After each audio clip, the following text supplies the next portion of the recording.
പാലക്കാട് നടന്ന CPM പ്ലീനത്തിൽ അംഗീകരിച്ച രേഖയിൽ പാർട്ടി അംഗങ്ങൾക്ക് റിയൽ എസ്റ്റേറ്റ് ലോബിയുമായി ബന്ധം പാടില്ലെന്ന് പറഞ്ഞിട്ടുണ്ട്. രേഖ നടപ്പാക്കുന്നതിന്റെ ഭാഗമായാണ് നടപടികളെന്ന് ജില്ലാ നേതൃത്വം പറയുന്നു. വടക്കഞ്ചേരി ഏരിയ കമ്മിറ്റിക്ക് കീഴിലെ മുടപ്പല് ലോക്കൽ കമ്മിറ്റി അംഗങ്ങളായ M. മോഹനൻ, ഇബ്രാഹിം എന്നിവരെ സസ്പെൻഡ് ചെയ്തത് കരിപ്പാലയിലെ പാടം നികത്തലുമായി ബന്ധമുണ്ടെന്ന് ആരോപിച്ചാണ്.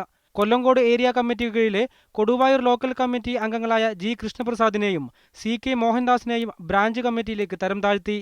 ലോക്കൽ കമ്മിറ്റി സെക്രട്ടറിയെ മർദ്ദിച്ചുവെന്ന് ആരോപിച്ച് പുതുശ്ശേരി ഏരിയ കമ്മിറ്റി അംഗം PC. ശിവശങ്കരനെ തരം താഴ്ത്തി.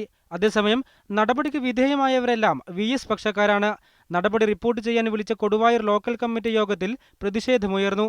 ഇതേ തുടർന്ന് നടപടി റിപ്പോർട്ട് ചെയ്യാനാകാതെ ജില്ലാ സെക്രട്ടേറിയറ്റ് അംഗങ്ങളായ TK. Narayanadas, R. Chinnakkuttan, Kollengode area secretary K. Babu എന്നിവർക്ക് മടങ്ങേണ്ടി വന്നു. പ്ലീനത്തോടെ വിഭാഗീയതയ്ക്ക് വിരാമമാകുമെന്നാണ് CPM നേതാക്കൾ അവകാശപ്പെട്ടത്. പാർട്ടി സ്വീകരിക്കുന്ന നടപടികൾ പ്ലീനം നടന്ന പാലക്കാട് തന്നെ വിഭാഗീയത ശക്തമാക്കുകയാണ്. മീഡിയ 1 പാലക്കാട്.